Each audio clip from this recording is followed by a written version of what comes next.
Ladies and gentlemen, boys and girls, welcome to the grand finale of TCS iON IntelliGem 2022.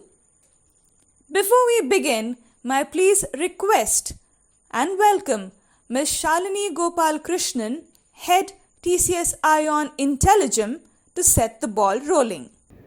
Happy New Year and a warm welcome to one and all to the National Grand Finale of the 4th edition of TCS iON IntelliGem.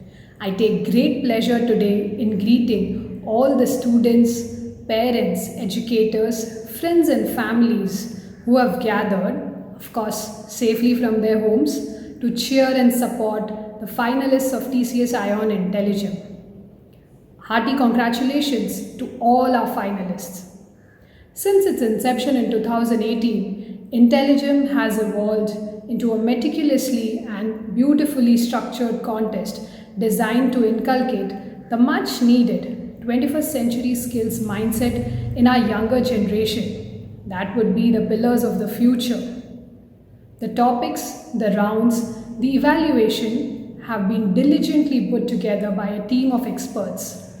The journey of the student from the day they register with us, navigating through the various rounds, is as exciting for them as it is for us.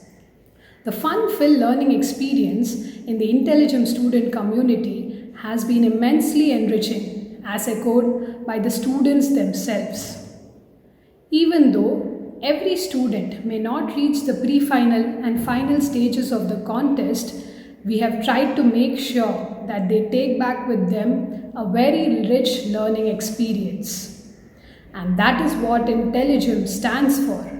Every child is a gem. At TCS, we are proud that TCS iON IntelliGem is the only largest national level contest on the 21st century skills in India, with a focus to nurture the nation builders of tomorrow. And we are thankful to all the schools and educators who have made this wonderful journey possible for us by extending their support and guidance at every stage. So without much ado, I would hand over the mic to the host and let the finale begin. All the very best to our finalists. Thank you. Giri Balasubramaniam, aka Pig Brain, is an educator and noted quizmaster.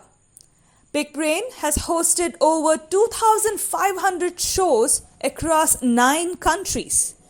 He is the only quizmaster in the world to have hosted quizzes at the iconic Royal Opera House, London. An alumnus of Harvard Business School, he is also a master's in Gandhian philosophy. He is presently an Indian Administrative Fellow serving the Department of Education for the Government of Karnataka. He has hosted TCS iON IntelliGem since its inception. Ladies and gentlemen, please join me in welcoming your host, Pig Brain.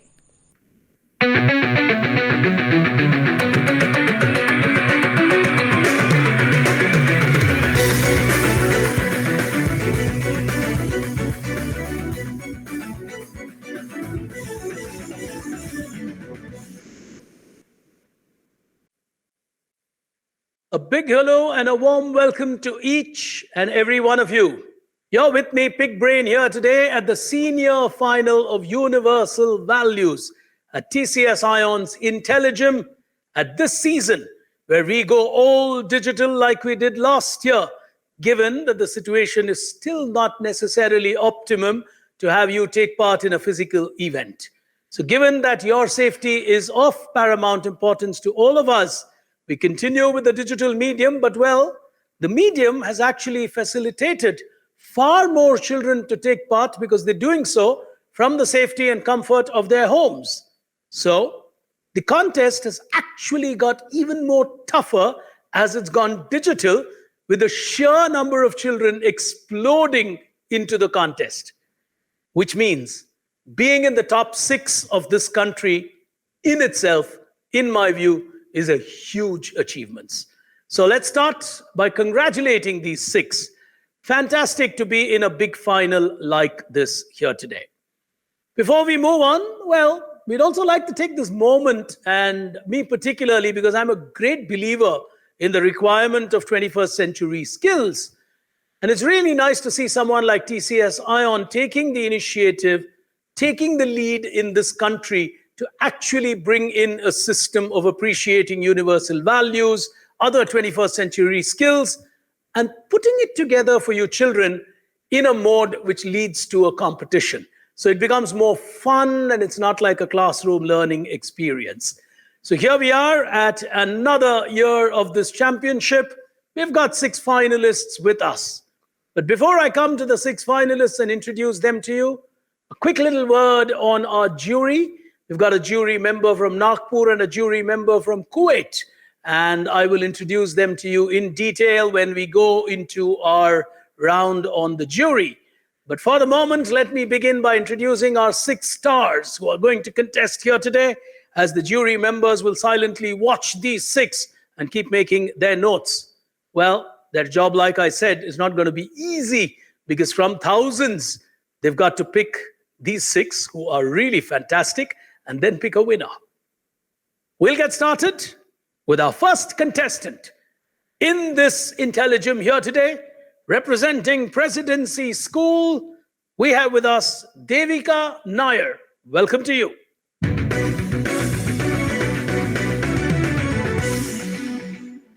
Neighboring Devika from Presidency School, we have with us Lalita Hasina, representing the Lakshya School.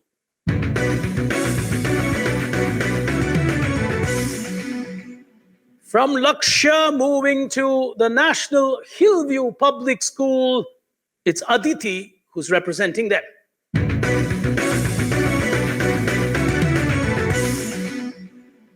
Moving on to our next contender here today, it is Saliha Bilal, and she represents the Dean's Academy.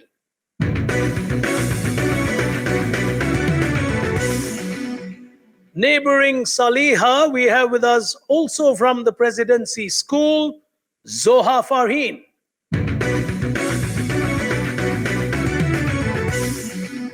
And the second representative from the National Hillview Public School. So 2 schools getting into the top 6 does not happen too often, given that it's a huge national final. But we've managed to see this happen more often nowadays, because children take part in a manner where they're extremely well prepared, not just by themselves, but by the schools too. So another candidate here representing National Hillview Public School is Viha. Welcome to you.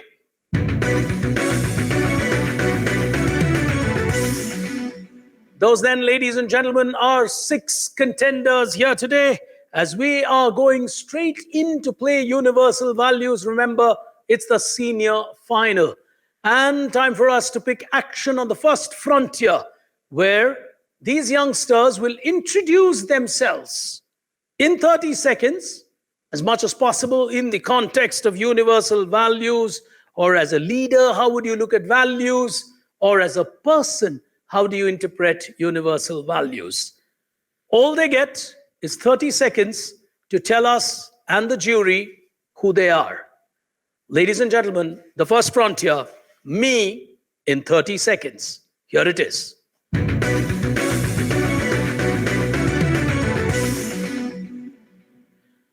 Well, ladies and gentlemen, we live in a modern world where the only thing of immense paucity in the world is time. We may reach a stage and a time in this world where people tell you, well, all you've got is 30 seconds. Tell me about yourself. And that's about it. College admissions could become 30-second pitches. Well, don't we buy cars, products, and other brands by just looking at 30-second commercials? 30 seconds can be more than enough to tell a story, this time, your story. We're going to go clockwise in the manner that I introduced you. Taking your first pick, our first contender here today, Devika, if you are ready, if you could switch on your mic and your 30 seconds. So, a very good evening to you all. I'm Devika. So, like how a musk deer looks for its fragrance from its own body, we too try to find values from others. But we all must know the values, they come from inside, from our family, our society, and our cultures. Our ancestors have told us about Vasudeva Kudumbakam, which means that the whole world is one family.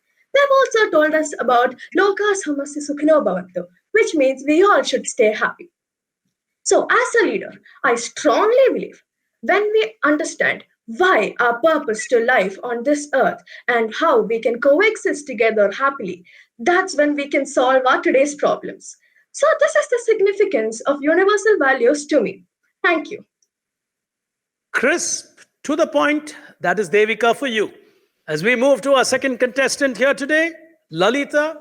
Good evening, all my respected judges and all my co-participants. I am Lalita Hasini and I'm very privileged to represent my school, Laksha International. And after my previous round of interview, people thought I was sensible enough, and now I'm sitting in front of you for the final round. And I really appreciate the fact about myself that I can put my leg into other shoe and perceive how they feel about life and about situations. And also, I think I consider myself to be a very situational based thinker and help people at the right time, at the right place, for the right moment. So for me, universal values are really important because universal values in the real world are what that define you. Thank you.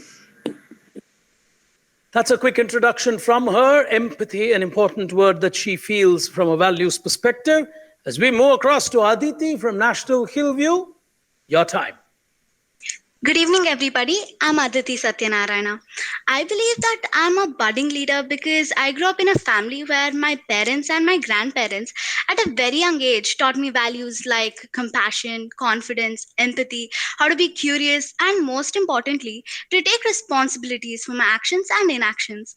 I've also been fortunate enough to go to a school where, apart from academics, they also teach us various life skills.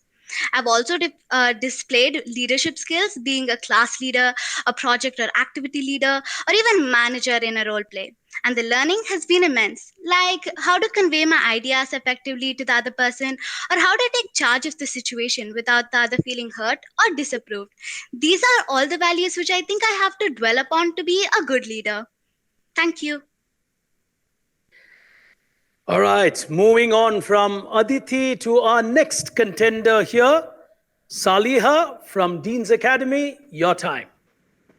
Integrity is telling myself the truth, and honesty is telling the truth to other people, says Spencer Johnson. Good evening, everyone. I'm Saliha Bilal. As a leader, I want to go by that code and be true to myself and to the world. My parents have always taught me to stand by the basic values of honesty, integrity, and humanity. In this new world driven by social media, rumors travel faster than the truth. Hence, the need to establish the truth is important more than ever in history. I recently submitted an idea to prevent the spread of fake news through social media and would like to work on it to build a truthful world. I'm excited to be here in the final and wish to learn from my fellow contestants and the jury. Thank you. All right, that is Saliha for you. Young in their age, but they address issues like fake news in this world. Well, taking on big steps here as we move across to Zoha, your 30 seconds. Hi everyone, you're looking at the future doctor who wants to serve the mankind by treating my patients for free. I'm an empathetic person who loves to crack smiles as a symbol of gratitude. As a leader, I can define myself in 3Ds. Oh well, I don't mean 3 dimensions. I rather mean dependable, determined, and dedicated. Just like Jadi Tata once said, to be a leader, you've got to lead human beings with affection. I too believe that with love, affection, and definitely patience, I can build my team strong enough to face and defeat any problem in the world together. Thank you. All right, so you got a doctor in the making with Zoha. As we move across to Viha, your time. Values are like fingerprints. Nobody's are the same, but you leave them all over everything you do. I am Viha, and I believe that a good leader not only possesses values, but also increases their merit by helping others apply them in their lives. I have penned down a short poem celebrating the values that I have. Follow the path of generosity, and never forget that honesty is the best policy, and loving all is the best quality. To protect human rights and dignity is our duty. Equality is the best social ideology. But is peace required? Absolutely. To me, my parents passed these down and said, treat these values as your crown. It is your duty to make these world renowned. Thank you. Well, from a doctor to a poet, we certainly seem to have everyone lined up here today in this big national final. Remember, ladies and gentlemen, you're watching the senior final of Universal Values here at TCS ION IntelliGem. As we move on quickly to the second frontier of our game here today, it is time to capture the thoughts of these contestants. Time for your thoughts. Here it comes.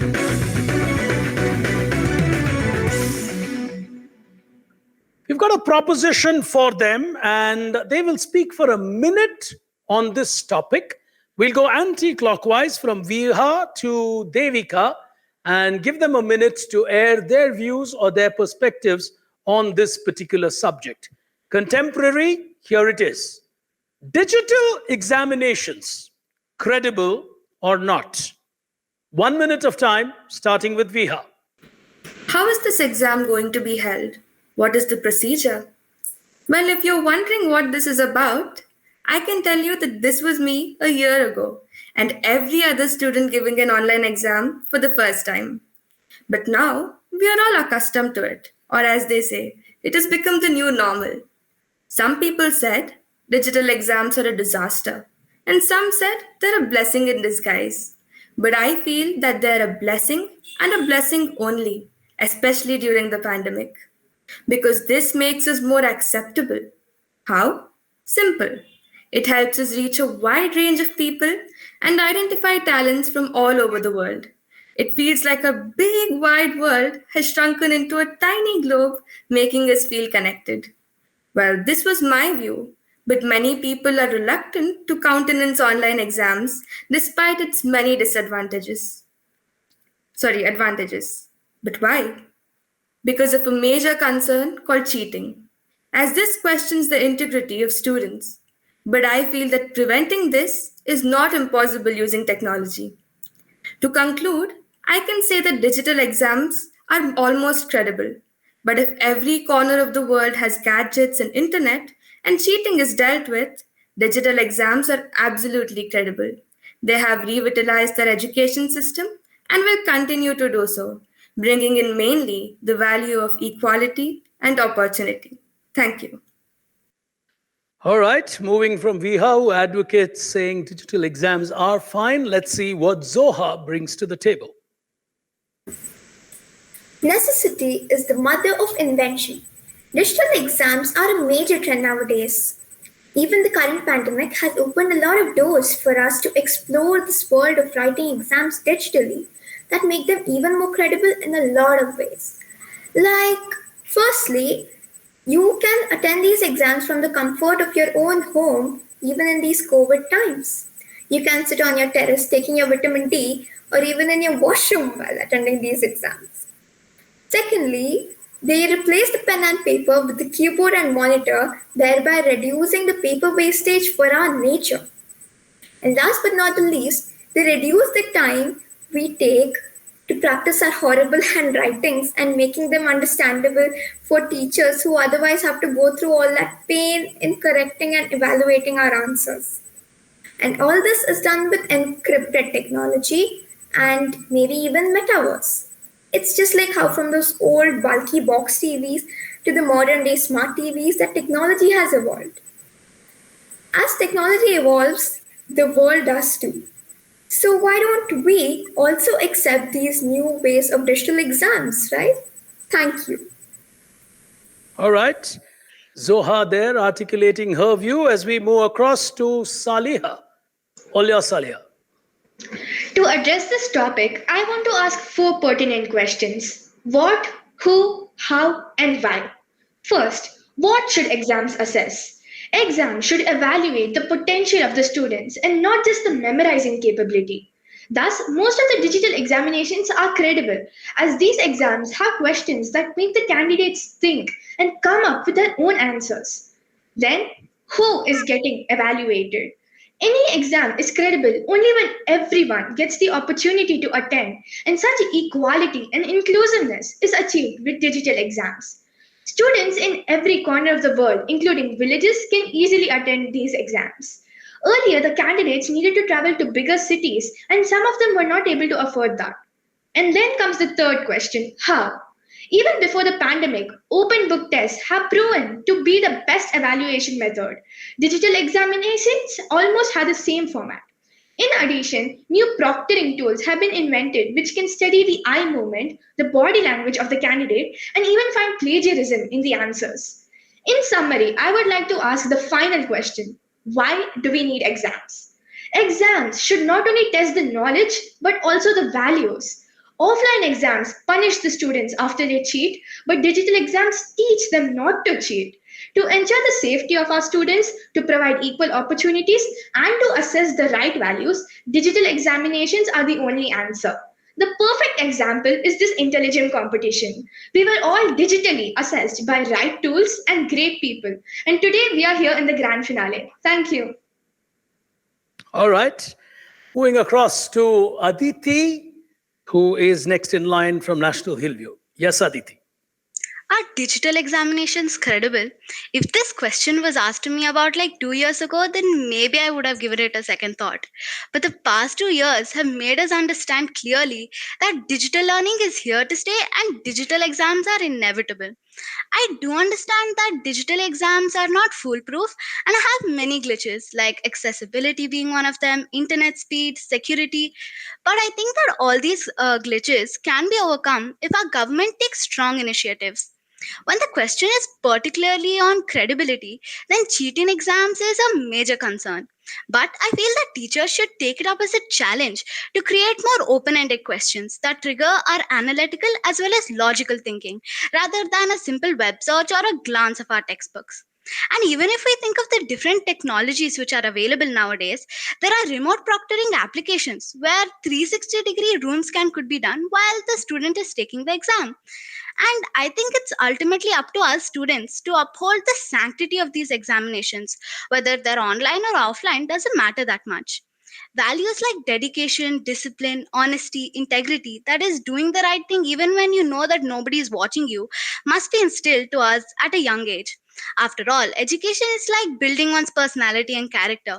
So I strongly feel that we need to buck up, embrace this change, and prepare for our future, our ideal future. Thank you. All right. Everyone seems to be advocating in one direction. As we move across to Lalita, over to you. All right, so I would like to really appreciate everybody who supported digital examinations, but I have my objection in check.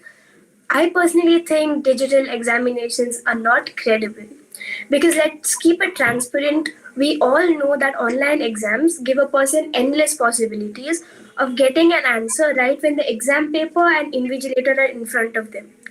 Probably copying is not a big deal, but the thing is, when the same person goes offline and faces the real world, they realize that life is beyond copying an exam. Also, the other thing is network glitching.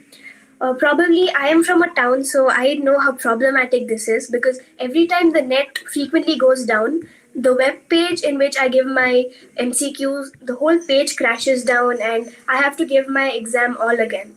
But teachers won't give me extra time because I'm in 9th grade and people think I'm copying.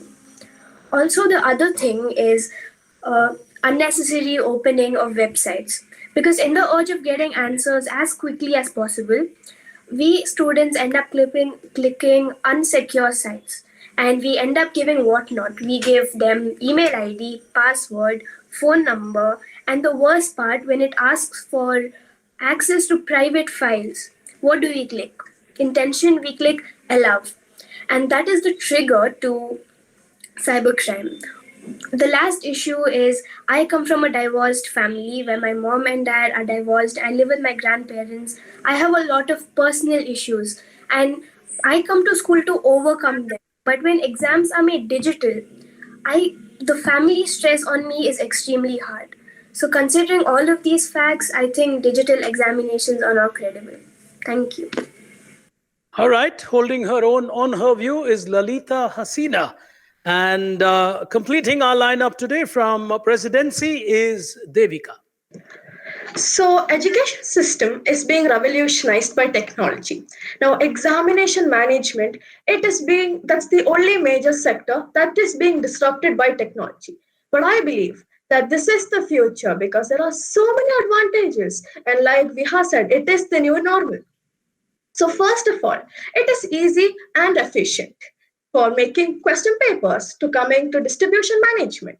Next, we can say that this has no constraint. Now, if there are a lot of people in class, we can say like maximum 30 people can stay in one class while writing an exam. But when it comes to online exams, there is a lot of people who can write the exam at the same time. And like how Saliha said, the transportation from one place to the exam center that can be reduced.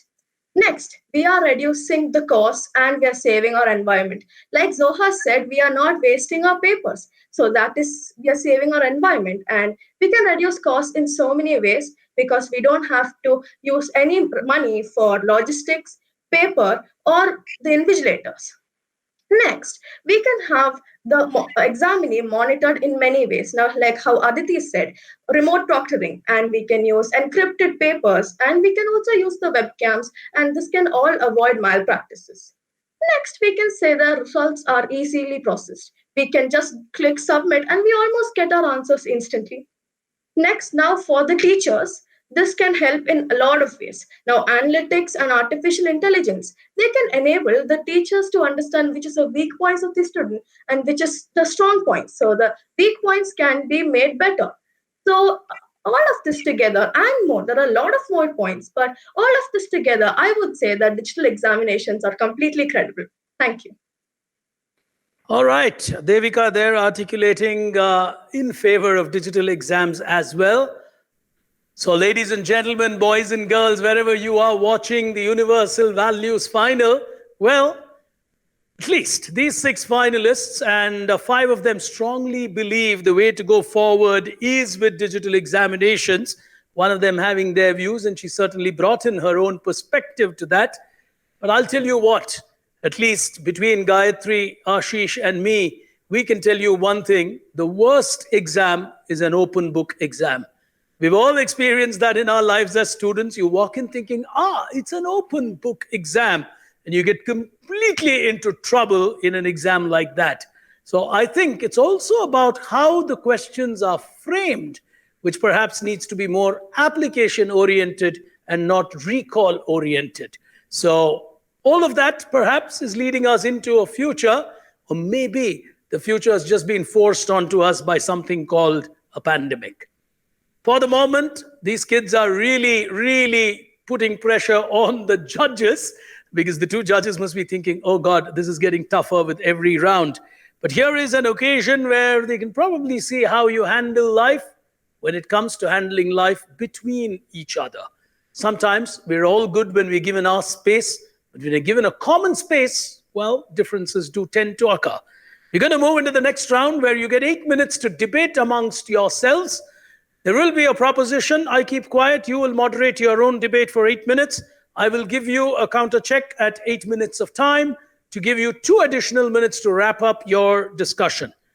It's like a group discussion that we would encourage you to handle this, where you basically allow thoughts to flow and to air your own views. Things that we're slowly trying to introduce at a school level so you're better prepared for your future. So if you're ready, we've got a tricky topic coming up in our next round, which is called Voice Your Views. Here it is.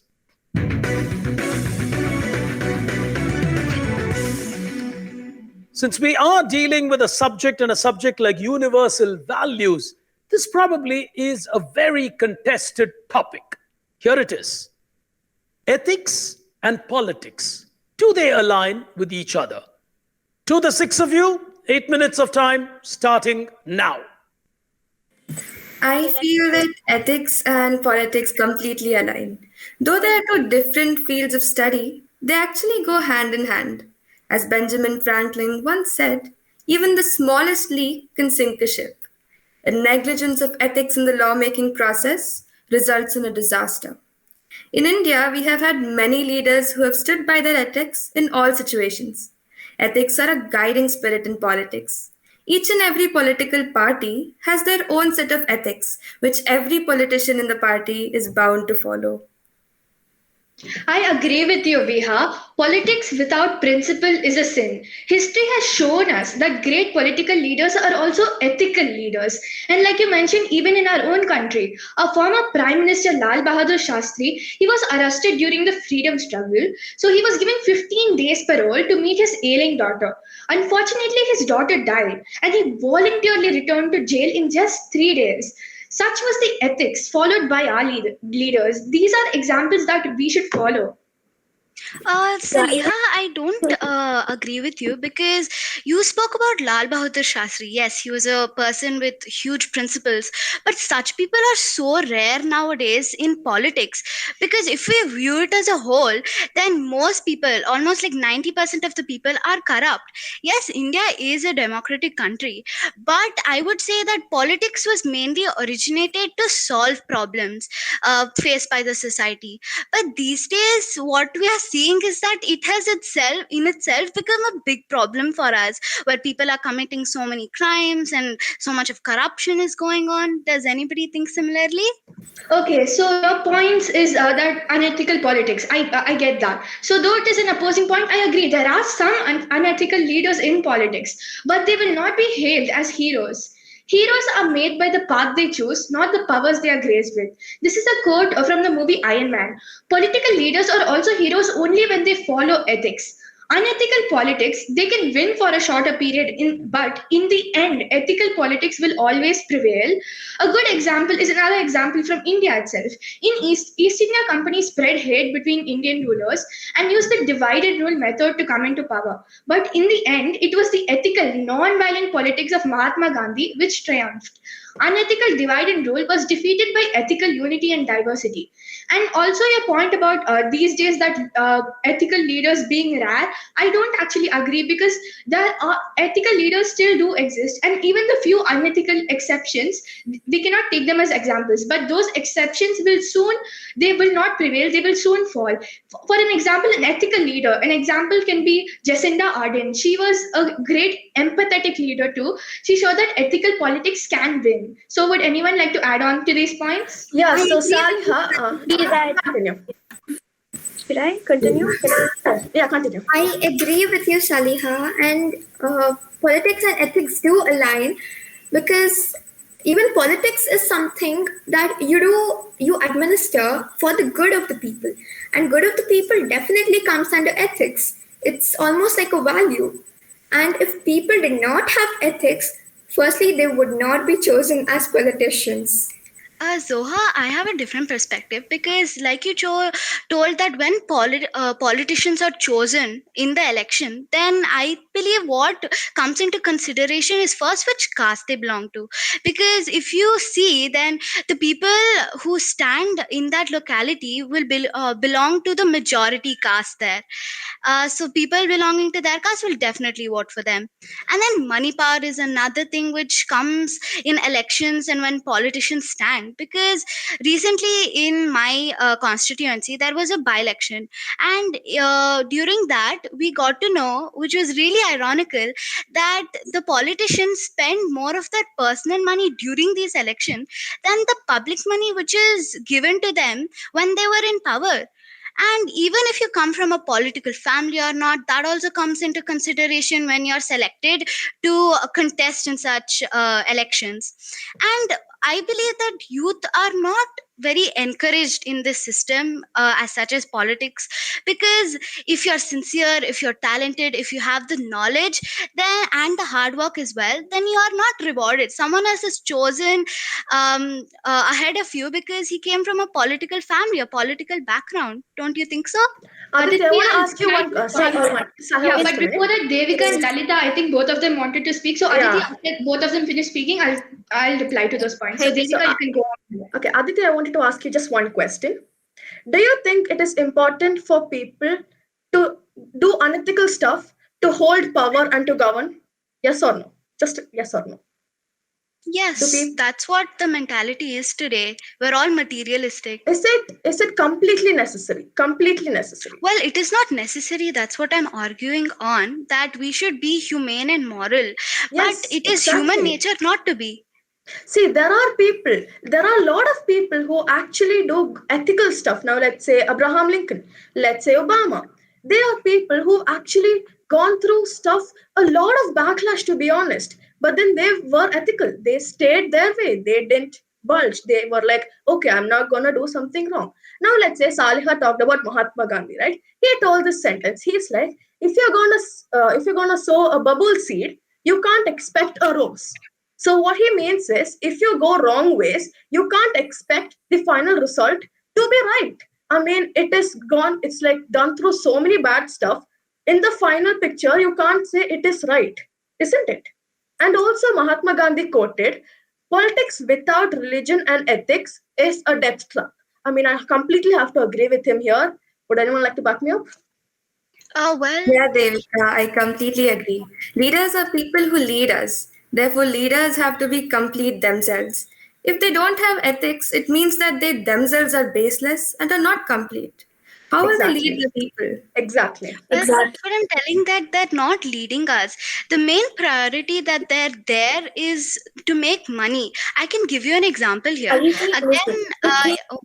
one second. The present day politics and politicians are not the one throughout our life, because politicians keep changing and the situations also keep changing. And present day politics, I completely agree, most of them, but there are people like Naveen Patnaik. He sponsored the Indian hockey team women's, where major support is not even given. So there are people like him who have good intentions, and even in the future politics, people like him will be more, because people are not fools, to just choose whatever And options that we they get. Because that's citizens. what I'm telling, Lalita, that whenever you stand for an election, you want to attract people by giving them cookers or fans or kitchen utensils. That happens commonly throughout the world. They would just want to gain the appreciation of people. And even after they become leaders, the main thing which they see is to make money. I can give you a very apt example, because in my state, what happened was, there was a scheme, a midday meal scheme given to children, government school children, because they couldn't afford their own food. So there was this one politician who is our a woman and child healthcare minister, and she was trying to make money through those eggs, by selling those eggs. How can you justify that such a person is moral if he is willing to risk the comfort and livelihood of so many innocent children to Aditi, his own exactly. profit and benefit? All See right, now, just to interject, 2 minutes to go. yeah, Lalita, just a minute. I'll just counter her Yeah, yeah, point. So, Aditi, now fast. we need more leaders who are actually ethical, like young people who are actually ethical. So, now there is the situation like, if you put crabs in a box, the crabs who are trying to climb out, there are the crabs who are below, they try to pull them down. Same thing is happening in Indian politics. We need new people, we need new ideas and new beliefs. Yes, Lalita, you can continue. Yes. Oh, Lalita, you Yeah, can all say your right. point. See, I do not agree with you on that point, because not necessarily that people who contest in elections attract people with cookers and money and etc.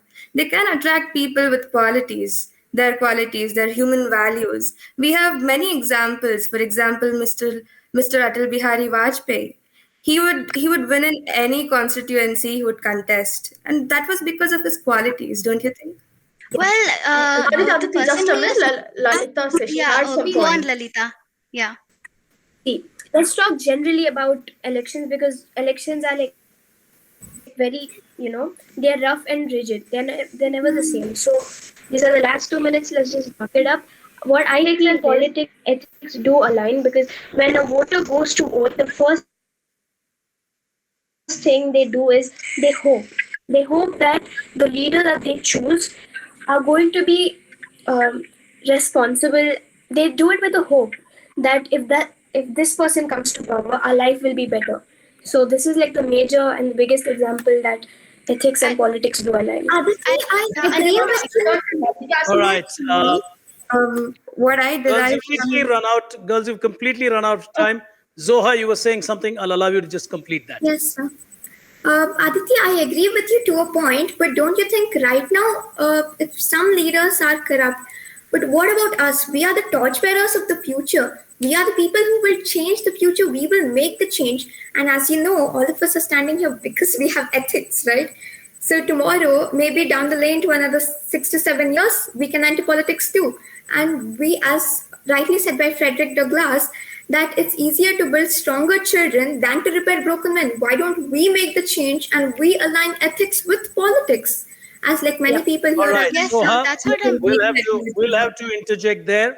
I've got one quick question. I don't necessarily want the judges to take this in for judgment, but it's my curiosity with youngsters like you.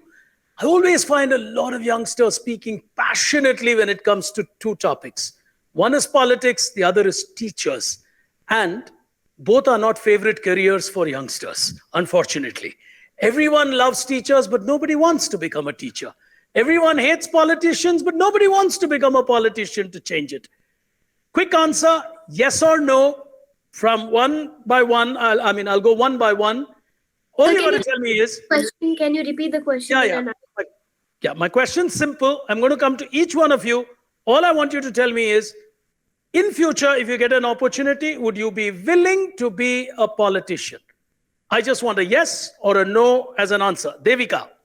Sir, of course, sir. If I did get a chance, I would, because now... All right, yes or no? Good enough. Yes, Reasoning sir. I don't need. Lalita. Yes, sir. All right, Aditi. Yes, definitely. Saliha.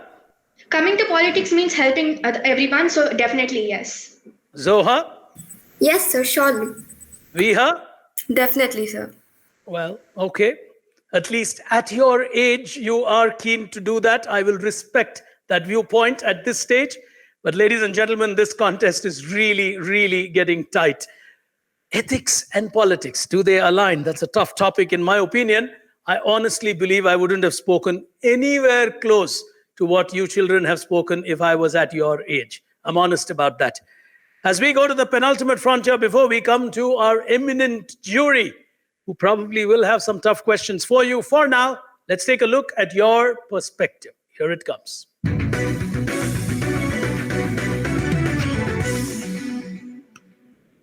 All right. Our lives today are completely affected, influenced, motivated sometimes by the brands and companies that we indulge with. Sometimes even the apps that we work with. They've all so integrally entered our lives that they quite reflect what we think about them sometimes. Now, what we're going to do is we're going to give you a plethora of brands on your screen, 7 of them because there are 6 of you. What you have to do is you have to choose one of those brands and say what values you think that brand emits to you. For example, if let's say we were to talk Tata, and since we are with Tata Consultancy, typically the word Tata would make you feel fair play. 9 out of 10 people would tell you, well, the Tatas, trust the Tatas. What do you mean when you say trust the Tatas?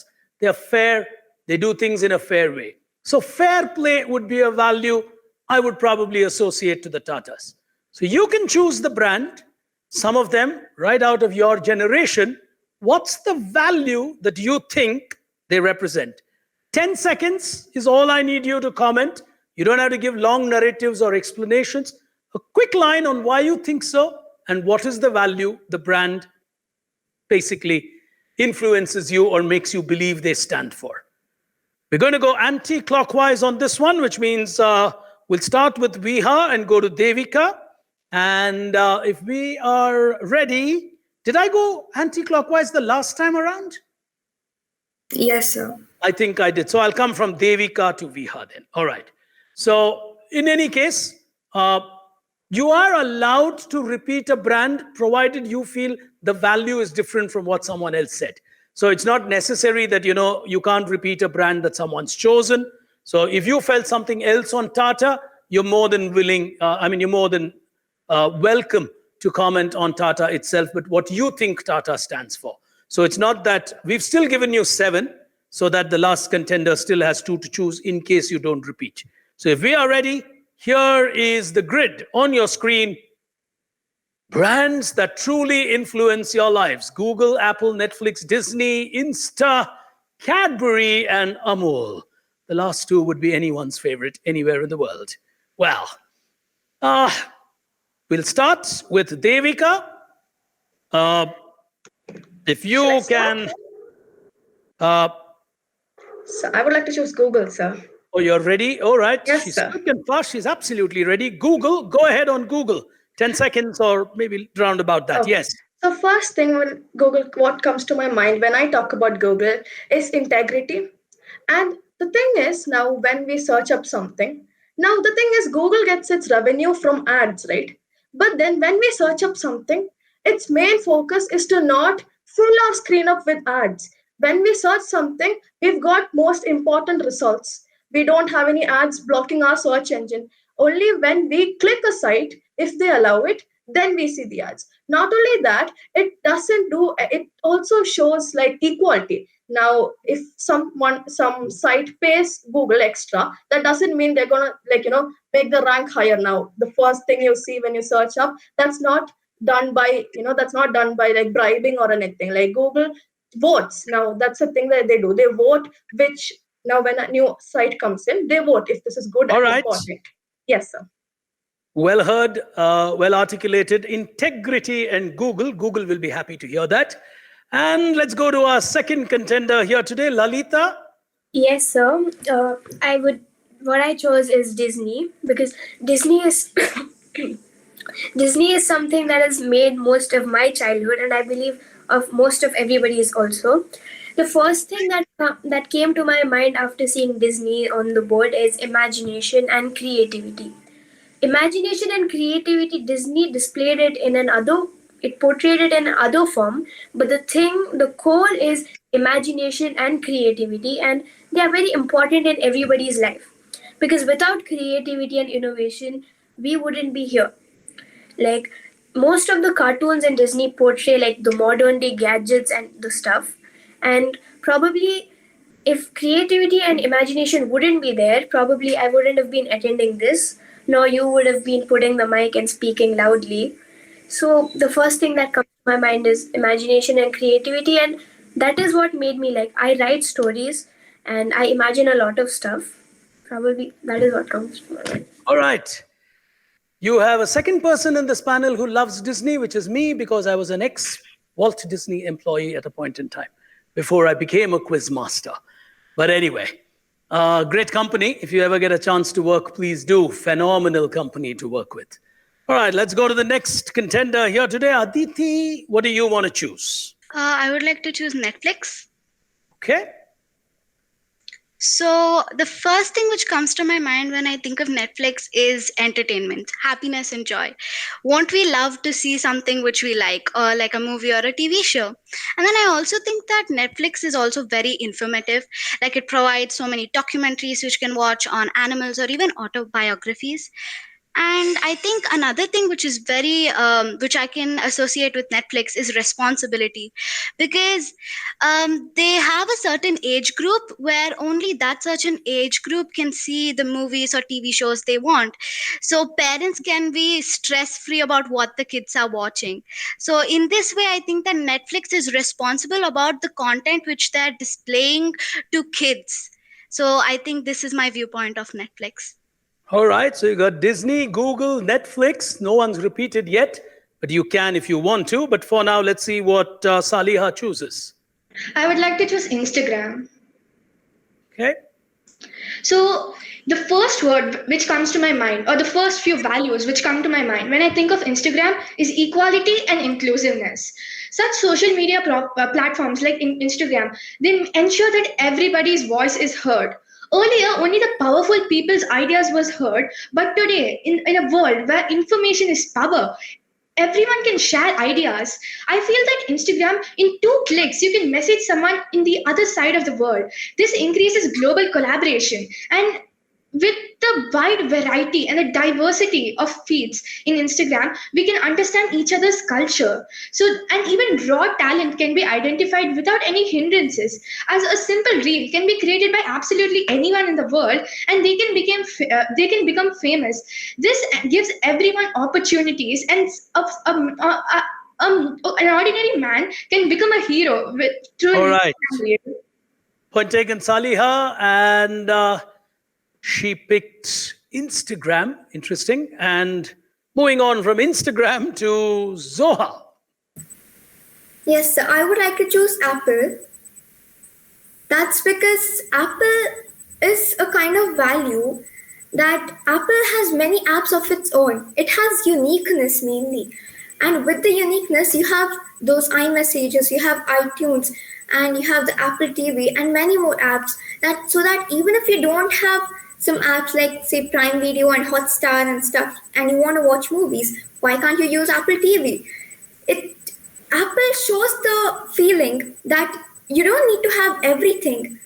You have me and I can provide you with stuff. It's not like you have to catch up every part of the world or all the apps that you find on Google. It has its own uniqueness, and you can even connect, like Saliha said, for Instagram. Even Apple has iMessage that will help you with connecting many people in the world. And Apple has many versions. It can choose from Pro to Air to anything. Your MacBook Air, your MacBook Pro. It's always your choice what you want to choose. Plus, Apple, with its own apps that it has, it makes you feel that you don't need to go for anything higher. All right. That's like the best commercial Apple could have got in some time. She's so passionate about Apple. That's nice. As we go to Viha, let's see what she chooses. You got Cadbury, Amul. You're free to choose anything else, Viha. I choose Amul. We are all familiar with Amul, the taste of India. But if I have to associate it with values, I would start with satisfaction. It aims at providing satisfaction to everybody that revolves around the company, whether it be employees or customers. And secondly, it takes its raw product, which is milk, from farmers. So it helps farmers in a lot of ways. So second is helpfulness. And then the quality it maintains in its product. That is something that is we all need to appreciate. And that also builds up the trust of its customers. So the values that I associate with Amul are helpfulness, satisfaction, quality, and trust. All right. Viha nailing it to 4 qualities or 4 values that she picks from the world of Amul. Well, if you were with me on stage, maybe I would have bought all of you Cadburys for being such wonderful contestants. That's the only brand that got left out at your age group. That's a rare thing to leave out. But well, we're going to move into the final frontier. It is going to be a tough judging process for our 2 panelists. But for the moment, we move into that final frontier. Time to move into what we call jury time. Here it is.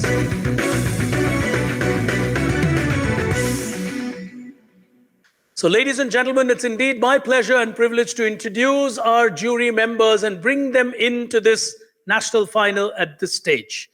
Let me start with the young entrepreneur in our panel here today, an alumnus of NIT from Nagpur, known as VNIT. She has been an achiever right through her career. She's been an IT professional, a young author, but she always believed in the power of 21st century skills, which is one of the reasons she is a panelist with us here today. She created a venture called Logicology, which essentially helps children, largely school children, nurture mental abilities or developing mental abilities in a fun way. It's not an easy task. It's not an easy journey. But ladies and gentlemen, she is a fighter. A 3-time Tata Crucible regional champion. She's a brilliant quizzer. Ladies and gentlemen, young, dynamic, and futuristic. That's really what India wants. We're truly delighted to have with us Gayatri Fadnis. Welcome to you, Gayatri. Thank you, Giri sir. It's a pleasure to be here. And I must say, the maturity that these 6 participants have shown, it's amazing. And, I kind of feel jealous that, first of all, there were no such platforms for us back in the day. And it's really amazing that they're getting such opportunities and they're making the most of it. So that's really wonderful to say. And at the risk of sounding cliched, India is definitely in very safe hands. Well, Gayatri, you're very young. If I have to put Ashish and myself in one bracket, if you're saying in your days you didn't have the opportunities, imagine how much Ashish and me should complain. Well, but I completely agree with you. In fact, I was thinking the beautiful way in which the six of them actually allowed each other to speak. I think our television channels should see this and teach people how to debate. You know, we outshout each other, we scream at each other sometimes on television. I think our generation has a lot to learn from the younger generation on how to allow each other to speak. Truly appreciate that beautiful maturity that you pointed to. But ladies and gentlemen, joining us as a part of our international panel of judges is an outstanding personality from IIT Madras.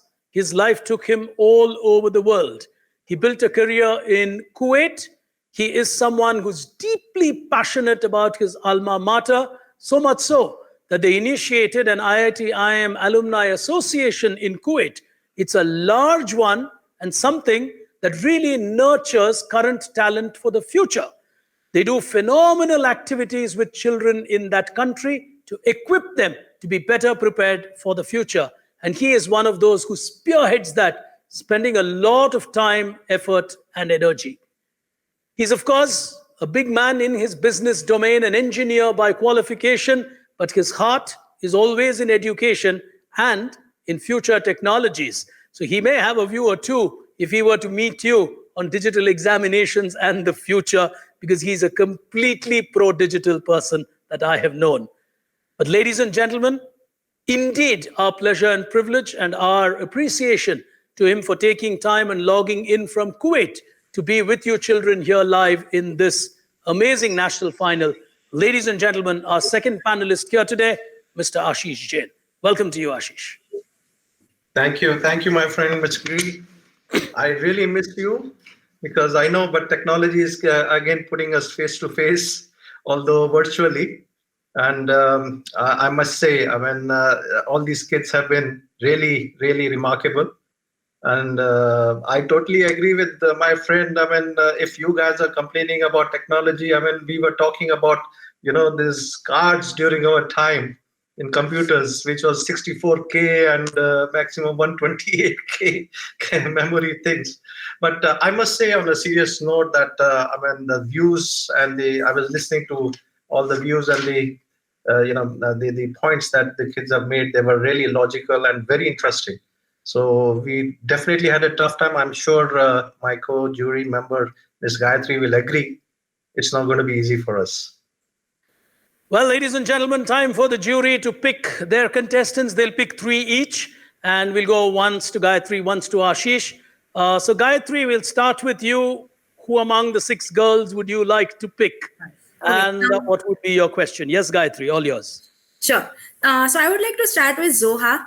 So Zoha, I had been waiting to ask this question right since you introduced yourself. So you mentioned that you want to be a doctor and who would want to treat patients for free. So my question to you here is, do you think there's any problem in charging your fees? So there's, you're providing a service and you can as well charge for it. So do you think charging money for something, getting a commercial angle into it can be something that is, that is looked down upon? Is that the reason why you would want to charge nothing? Ma'am, not exactly. I feel I am not going to charge money because the underprivileged people who cannot afford to get the costly treatments done in the hospitals, they can't even get a regular checkup done in the hospitals for their health. And I want to keep helping them so that India is uplifted as a good country, as a completely developed country, and everyone gets equal treatment in the world. Okay. All right. Young Zoha there. And moving from Zoha, she's one of our youngest contestants. She's in class 7. And Ashish Saab, who would you like to choose? I would like to choose Aditi. Okay. Yes. All right. So Aditi, just want to, little scenario I want to give it to you, because in this time of this global pandemic, We all know that vaccination is the key to protecting oneself and the society at large. And in the initial time, the vaccinations was in short supply. So the countries were faced with prioritizing the vaccination drive. So in certain places, they were prioritizing based on their citizens or their religion rather than the requirement. What is your views on this with regards to the universal values? I think that this is not very good, because whenever you're dealing with such a pandemic such as coronavirus, which affects so many people in such hazardous ways, you have to first see to provide those people who are in need. For example, they should have first provided to the frontline workers like doctors or police officers or nurses who are actually there with the people who are affected with coronavirus, so that they don't get harmed themselves. And then I think that they should have given the vaccine to people a little older, because if they get infected by such vaccines, then by such viruses, then they don't have the metabolism to fight them off. So they should have given them the second priority, so that they could have the strength to fight it off. And then they could come age wise, like 45 and then 30, then below, to now we're even getting it for children. So I think that they should have been more logical in the way that they give out the vaccines, instead of basing it on religion, which is just a feeling which we possess. It's just a quality which we have, where we follow some things based on our ancestors or where we were born. For such a huge pandemic such as coronavirus, they should have analyzed it based on their needs and not the beliefs which we hold. All right. That's young Aditi with that answer. Gayatri, to you. All right. So I would want to ask a question to Devika. Okay. So Devika, so my question to you is, since we are talking about universal values, I want to ask you if, let's say, there's a competition of sorts that every country has to send one value to rest of the world. What would be that one value as an Indian you would want to share with the rest of the world? Ma'am, integrity, for sure. Ma'am, because when we are true to ourselves, now if each person is true to ourselves, that in short is going to develop the country in like so many different ways. Now our whole debate was about ethical and unethical politicians. Now if we all are true to ourselves, just imagine how much our country would develop. Like in a very short period of time, our country could just go skyrocketing. Seriously, it could become the number one country if each of us holds their true to themselves. Now, if they are true to themselves, everything is going to actually be better. So I would choose integrity, ma'am. Okay, thank you. Yes, ma'am. Thank you, ma'am. I think these kids are only making the judges' lives even more tougher. And in a digital medium, I sometimes get scared. At least in an auditorium, I can hold them there. Digital, they can just switch off and run away saying, I don't want to judge this. Well, over to you, Ashish. You've got 3 more left. Who do you want to choose? Okay, I'll choose Saliha. Okay. Yes, sir. Now, so good evening. Now, Saliha, during the pandemic, the new norm has come up that the education or the schools or the classes are taken online. But according to us, or according to our views, is the school is only for academic learning, or is it for character building? So how do you take on Yes, this sir. point? Yes. Yes, please. School teaches us and it gets us ready for our life, for our actual life in the world. And solely academic learning definitely isn't enough, because learning the square feet area of a country is not going to help me in the real world. But values, life skills, and such are going to actually help me to understand everyone, to socialize with other humans, and it'll help me. I'll actually put them to use in this real world.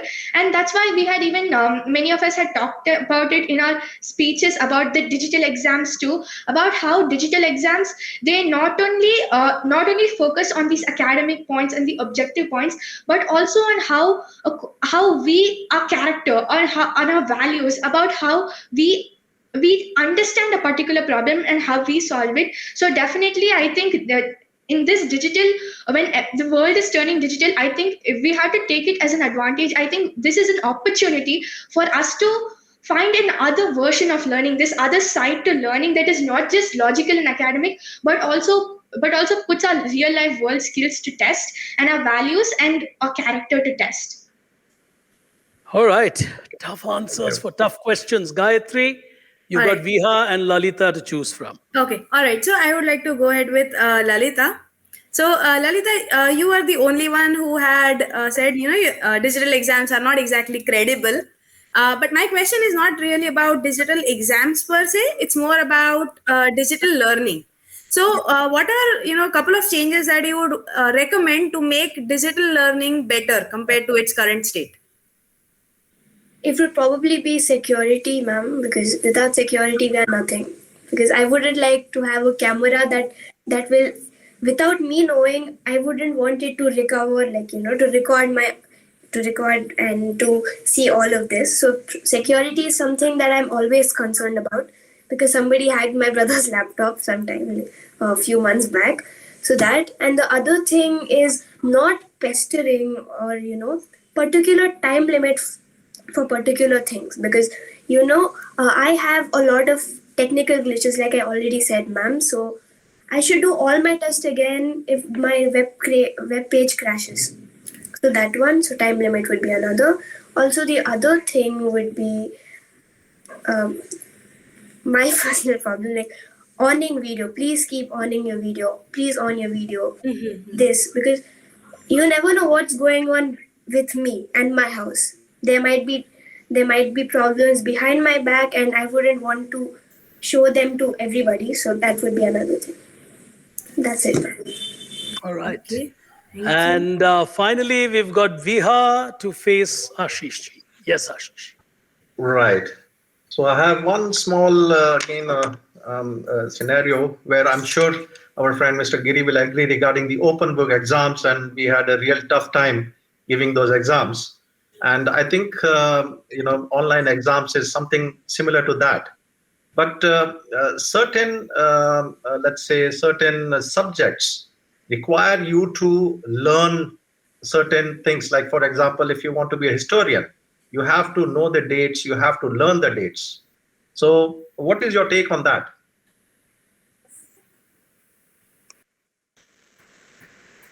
Sir, can you be a bit more detailed? Okay, because when we say that it's an open book exam, you can always refer to certain answers through the open book or through Google Baba. But you are supposed to learn certain traits, like for an historian, for example, you have to know the dates or the events that happened in the past or in the history. So during this open book exam or online testing, you will not be able to do that, or you'll not be able to judge on that subject. So what are your comments on that when you say that online exams are credible?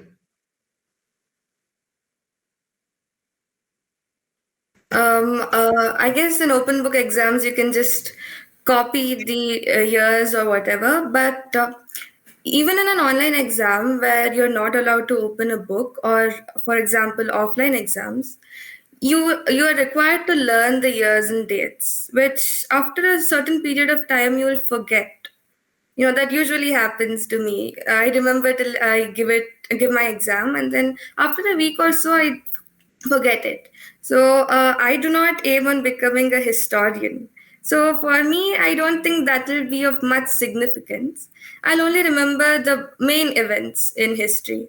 So if I needed to be a historian, I would pay more attention on that, keep revising it whenever I forget, and yeah. All right, Viha sounds like my daughter. My daughter believes she has a 30-day automatic memory which gets lapsed. So she's like a computer. She says my recycle bin gets deleted automatically in 30 days. So if you tell her something after 30 days, she says, sorry, I've forgotten, it's more than 30 days. So we are like that. But ladies and gentlemen, boys and girls, I think I'm going to speak on behalf of the two judges here.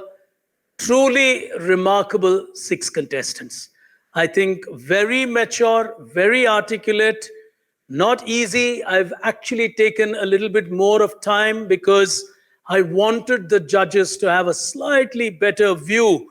Otherwise, it can be very difficult. So I allowed you a little bit more in the debate. I allowed you a little bit more than the 10 seconds and 15 seconds, just to give the judges a fair view of being able to assess you, because otherwise it would have been very difficult. But on that note, I really want to appreciate TCS iON IntelliGem for creating such a beautiful platform for youngsters like you. We at Grey Caps Knowledge Tribe have always been passionate about being part of such ventures. This is one of those which is really close to our heart, but truly appreciate this. Had I honestly known we've got all 6 girls in this final, I would have actually probably swapped with Rashmi and asked Rashmi to anchor this one, and maybe I would have anchored another final somewhere. But truly delighted to see 6 young girls so beautifully articulating this with each other. Truly appreciate your participation and your caliber. It really does not matter who wins, in my view. Like I said, thousands have taken part. Reaching this stage itself, in my view, is a winning achievement. But on behalf of everyone at Grey Caps Knowledge Tribe, TCS iON IntelliGem, on behalf of Ashish from Kuwait, from Gayatri at Nagpur, to all you youngsters, truly wonderful. To all those of you watching this final, stay tuned for all the other IntelliGem events that we are bringing you. But for now, from me, Pig Brain, thank you for tuning in. Goodbye.